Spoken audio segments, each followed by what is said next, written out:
उनके बारे में, जीवन परिचय के बारे में, बिजनेस के बारे में बताने की कोशिश करेंगे और काफ़ी ध्यान लेकर के आप इंटरेक्ट होकर सुनिए। ठीक, तो best of luck dear, start करें। Thank you sir.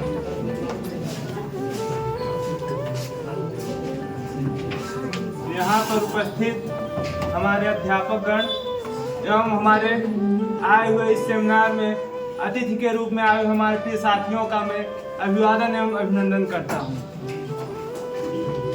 मेरा नाम सुमित शुक्ला है। मैं इस SIT इंस्टीट्यूट से DCA का कोर्स कर रहा हूँ और मैं आज इस समय टीम लीडर के रूप में यहाँ पर उपस्थित हूँ। हमारे टीम मेंबर ऋषभ पांडे जी, विनीत कनौजिया जी और अनुपम यादव जी हैं। तो आज हम सब ऐसे टॉपिक पर, आज हम ऐसे महान व्यक्तित्व के बारे में बात करेंगे जिन्होंने मन के हारे हार है, मन के जीते जीत जैसे वाक्यों को सिद्ध किया है। ऐसे महान व्यक्तित्व, ऐसे महान बिजनेसमैन रतन टाटा जी के बारे में बात करेंगे। हम इनके व्यक्तित्व का परिचय जानेंगे कि इनका कैसा व्यक्तित्व था, इन्होंने अपने जीवन में किस प्रकार से संघर्ष किया और हम इनसे क्या सीख सकते हैं। इनके जीवन से जुड़े हुए समस्त पहलुओं से हम सब समस्त पहलुओं पर चर्चा करने का प्रयास करेंगे। तो हम सर्वप्रथम इंट्रोडक्शन के लिए अपने साथी ऋषभ पांडे जी को बुलाएंगे, वो आए और इनका इंट्रोडक्शन दें। Good afternoon, all my respected teacher and all my friends. My name is Rishabh Pandey and I am doing a DCA course in SIT Institute. हमारा टॉपिक है रतन टाटा जी के इंट्रोडक्शन। हम आपको रतन टाटा जी के बारे में बताना चाहेंगे। हमारे भारत के महान उद्योगपति रतन टाटा जी का जन्म सन 28 दिसंबर सन 1937 को मुंबई में हुआ था। ये भारतीय धर्म के मानने वाले थे। इनके पिता का नाम नवल टाटा था। नवल टाटा जो थे वो रतन जी टाटा के अडॉप्टेड सन थे और रतन जी टाटा जो थे वो जमशेद जी टाटा के पुत्र थे और जमशेद जी टाटा जो थे वो टाटा इंडस्ट्री के फाउंडर थे। इनकी माता का नाम सोनी टाटा था और 10 वर्ष की उम्र में रतन टाटा के माता पिता का डिवोर्स हो गया था। डिवोर्स के बाद नवजात भाई टाटा, इनकी दादी ने इनका पालन पोषण किया और 9 अक्टूबर 2024 को मुंबई में इनकी उम्र की वजह से 86 वर्ष में इनकी मृत्यु हो गई। Thank you. इसके बाद इनकी एजुकेशन के बारे में बताने के लिए हमारे दोस्त विनीत कुमार कनौजिया जी आएंगे। Thank you.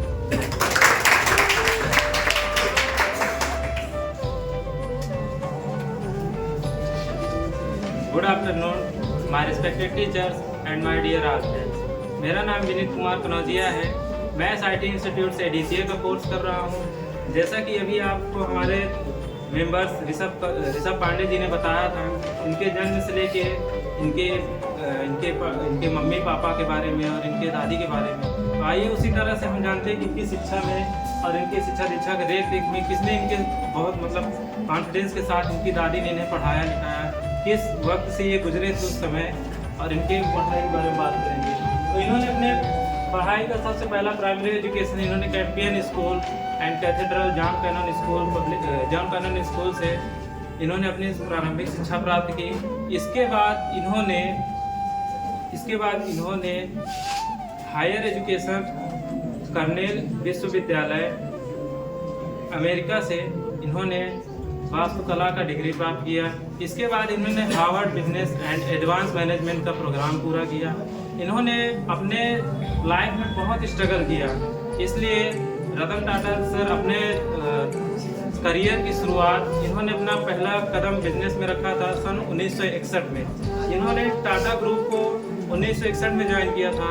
जैसा कि आप सभी जानते हैं, रतन टाटा सर एक महान योगदान पूर्व व्यक्ति थे। उन्होंने अपने जीवन का 66% हम लोग के ऊपर डोनेट किया है। जैसा कि वो अपना करियर शुरुआत किए थे 1961 से। वो रतन टाटा सर बिजनेस में आए थे, वो टाटा स्टील के फाउंडर थे वो। उसके बाद उन्होंने थैंक यू।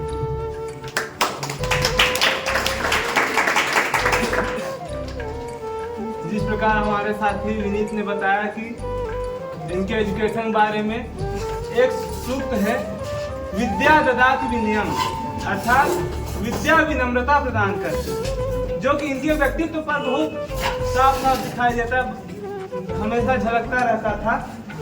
तो अब हम इनके बिजनेस अचीवनेस के बारे में बात करेंगे। जैसा हमारे साथी ने बताया कि 1961 में इन्होंने टाटा इंडस्ट्री में सर्वप्रथम कदम रखा, फिर वैश्वीकरण और हमारे आर्थिक संकट के समय, वैश्वीकरण के समय, उदारीकरण के समय हमारे रतन टाटा जी को 1991 में इनको टाटा इंडस्ट्री का चेयरमैन बनाया गया। तो इन्होंने सर्वप्रथम first passenger car Tata indica बनाई। इनकी उपलब्धियों में हम सर्वप्रथम देखते हैं कि सर्वप्रथम इन्होंने टाटा इंडिका, जो कि स्वदेशी कार इनके बनाने का मकसद था, लेकिन उस समय यह पूर्ण रूप से मतलब कि इनको बहुत उसमें लाभ नहीं हुआ, तो यह फोर्ड कंपनी के पास इस कंपनी को बेचने गए। लेकिन वहाँ के डीलर ने इनसे कहा कि आप जब इस क्षेत्र के बारे में जानते ही नहीं तो आप क्यों यहाँ इस बिजनेस के क्षेत्र में आ गए हैं। तो ये वहाँ से इनको बुरा लगा और ये वहाँ से डील कैंसिल करके वहाँ से चले आए। और फिर इन्होंने इस क्षेत्र में बहुत संघर्ष किया। और फिर इसके अलावा ये हमारे जीवन से जुड़े कई क्षेत्रों में संघर्ष किए। जैसे कि हम टेटली की बात करें तो इन्होंने टेटली कंपनी का अधिग्रहण किया सन 2000 में। टेटली एक चाय बागान कंपनी थी, है ना, चाय बागान की कंपनी थी जिसका इन्होंने अधिग्रहण किया। और हम लोग BSNL के बारे में जानते हैं, यह एक मतलब पूरे संचार का माध्यम का मतलब संचार माध्यम का एक है, जिसमें हम देखते हैं संचार माध्यम पूरे दुनिया को एक कर देता है ना। तो बिजनेस जो है इन्होंने इसमें भी अपना टाई अप किया। उसके बाद इन्होंने टाटा नैनो 2008 में टाटा नैनो बनाया। इसके पीछे की एक कहानी है कि एक बार ये कहीं पर जा रहे थे तो वहां पर एक स्कूटर से एक परिवार जा रहा था। बारिश का मौसम था तो इनको मतलब कि ये देखे तो इनको लगा कि हम ऐसी कोई कार बनाए, ऐसा कोई साधन बनाए जिससे लोग सुरक्षित अपने घर तक पहुंच सके। तो इसलिए इनके मन में विचार आया और इन्होंने 1 लाख रुपए में टाटा नैनो कार बनाई 2008 में, जिसमें इनको बहुत उपलब्धियां प्राप्त हुई। और इन्होंने इनके इस पहल के कारण जो हमारी विदेशी कंपनियां बहुत महंगे दाम पर गाड़ियां बेचती थी, वो उनको अपने रेट को सस्ता करना पड़ा।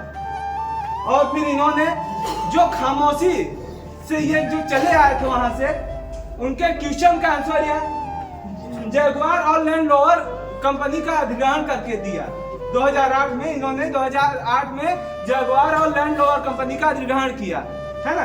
तो उन्होंने कहा कि जब अधिग्रहण कर लिया तब दिखाया कि ये बोले नहीं कर दिखा दिए। उसके बाद इन्होंने 2022 में एयर इंडिया को अपने हाथ में लिया, क्योंकि यह बहुत घाटे में जा रही थी। यह बहुत उदार व्यक्ति थे। ये सोचे कि हमारे एयर इंडिया घाटे में जा रही, मतलब हमारे देश घाटे में जा रहा है, तो इसको हम अपने हाथ में ले लें जिससे जनता का पैसा फालतू न जाए। इसके बाद हम इनके रीजन ऑफ पॉपुलैरिटी के बारे में जानेंगे कि इन्होंने किस प्रकार से अपनी लोकप्रियता प्राप्त की। तो आप लोग जैसा जानते ही होंगे 2004 में सुनामी आई थी, जो तमिलनाडु जैसे राज्य में बहुत ही भयानक आपदा का रूप धारण की थी, जिसमें इन्होंने राहत बचाव और पुनर्वास के लिए इन्होंने अपना हर जितना इनका हो सका इन्होंने हर तरीके से अपना सहयोग प्रदान किया। और फिर आप लोग जानते होंगे कि यह अपने जो अनुदान मतलब कि जो दे देते टैक्स होता था, टैक्स को भरने के बाद इनको जो लाभ प्राप्त होता था उसमें से ये 66% अपना लगभग 66% भाग ये दे देते थे अनुदान में, सरकार के खाते में दे देते थे जो जनता के यूज में हो। और फिर उसके बाद आप लोग कोविड-19 से आप लोग अवगत होंगे।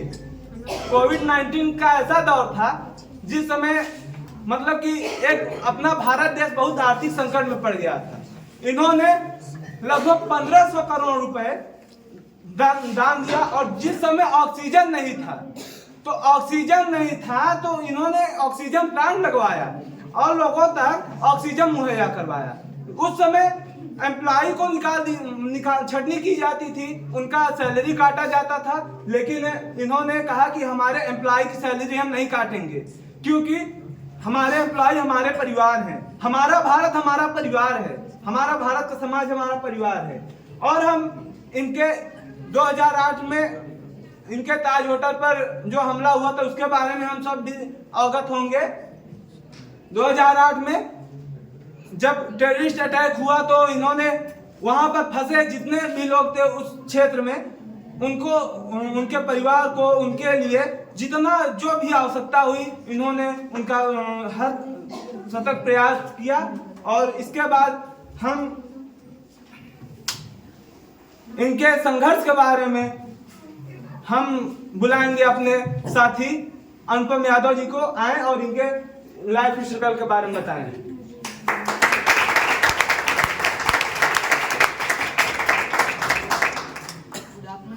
माय नेम अनुपम यादव, मैं SRT सलूट DCEE कर रहा हूँ। जो हम आज हमारी टॉपिक इस संघर्ष, उनका संघर्ष कैसे था।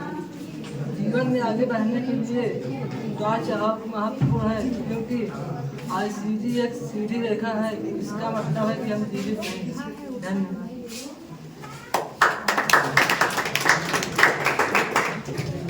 इन्होंने जिस प्रकार बताया कि जीवन में संघर्ष होना अति आवश्यक है, और हम भारत के लोग संघर्ष कभी नहीं डरते हैं।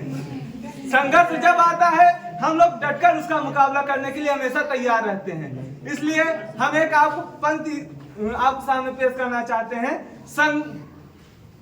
भारत माँ की संतानें हम, शीश झुकाना क्या जाने, धरा उठा ले गगन झुका दे, बड़े चले सीना ताने।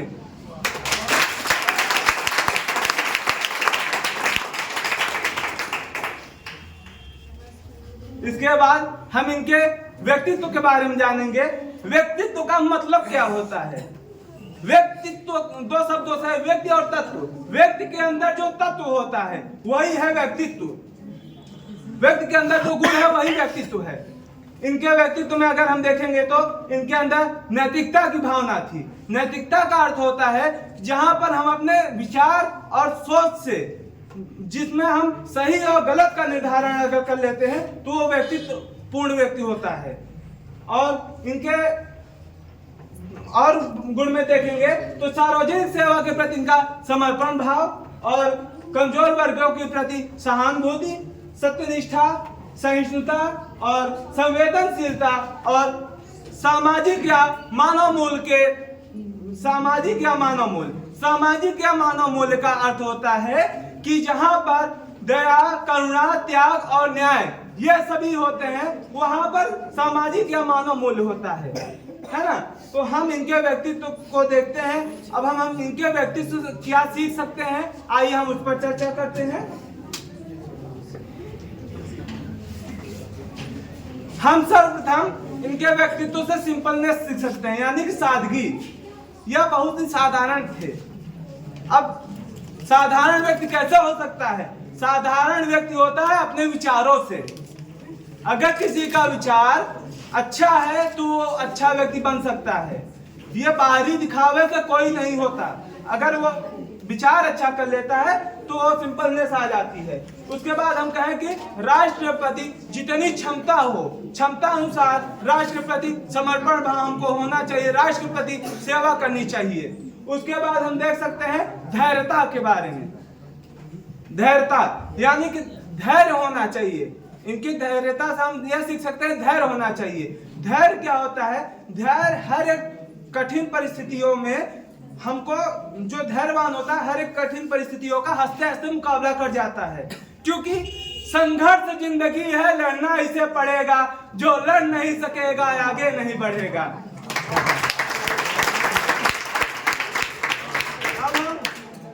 अब हम सब इनके अहिंसा और त्याग, मतलब कि अहिंसा के बाद सत्य और अहिंसा के बारे में जानेंगे। तो इन्होंने सत्य अहिंसा के बारे में इनके हम जो लैंड रोवर और जो जगुआर के उदाहरण दिए हैं उसी से इनका सत्य और अहिंसा के बारे में यह परिचय मिल जाता है।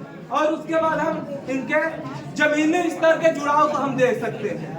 जमीनी स्तर के जुड़ाव से हम कह सकते हैं कि चिड़िया कितना उड़ेगा चारा है धरती के पार। यानी कि हमको चाहे जितना महान हो जाए, चाहे जितने ऊंचाइयों को प्राप्त कर ले, हमको अपने माता पिता गुरु और अपने से बड़ों का हमेशा आदर सम्मान करना चाहिए और अपने सभी के साथ उदारता का भाव रखना चाहिए।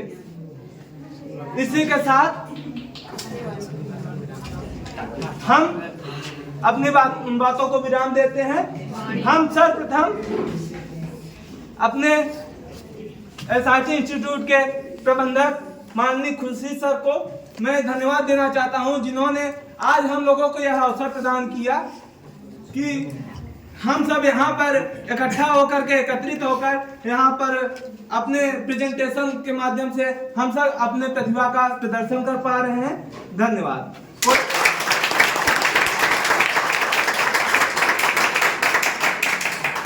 कोई कुछ इनके ऊपर कुछ क्वेश्चन पूछ want to ask any question? हाँ अच्छाई तो हम लोग आप दिखा रहे हैं, कमियां कुछ ना कुछ होंगी ही। कमियां देखिए, मानव कभी पूर्ण नहीं हो सकता। अगर पूर्ण है तो कुछ ना कुछ दोष होता है।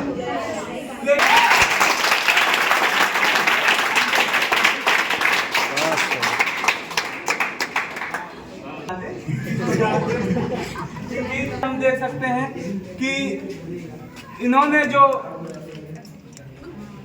हर मतलब कि इनका उदारता के साथ साथ मतलब कि ये हमेशा देश की सेवा के प्रति लगे रहे, लेकिन यह अपने परिवार के विषय में कभी मतलब कि इन्होंने अपना एक व्यक्तिगत परिवार नहीं बनाया। अगर दूसरे के दृष्टि से देखेंगे तो इनकी एक फेलियर है। अगर हम दूसरों की दृष्टि से देखेंगे तो अगर ये चाहते इतने बड़े बिजनेसमैन थे कि किसी से भी शादी करके अपना परिवार बसा सकते थे, लेकिन अगर आपकी दृष्टि से देखा जाए तो ये उनका फेलियर है।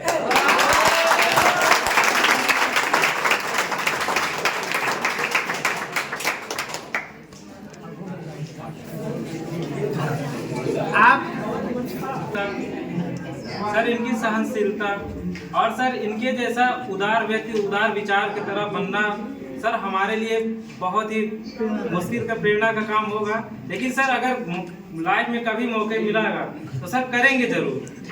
उन्होंने 3 गिना दिया, आप 2 बताइए। अगर मुझे मौका मिला तो उनकी तरह एक महान बिजनेसमैन बनने की कोशिश करेंगे और उनकी तरह उदार भी बनने की कोशिश करेंगे। वो तो बता दिए ना, आप बता सकते हैं उनके लाइफ से अगर आपको कुछ सीखने को मिलेगा तो कौन सा ऐसी क्वालिटी जो आप सीखना चाहोगे? सर एक चीज हम सर सीखना चाहेंगे सहिष्णुता के बारे में, कि हर एक के विषय में हम सहिष्णु हों, हर एक लोग। सर वो इस तरह से उनकी लाइन भी समझ सकते हैं कि अगर मंजिल मिले ना मिले ये तो मुकद्दर की बात है, लेकिन अगर आप कोशिश भी ना करें ये तो गलत बात है। क्या बात है भाई, क्या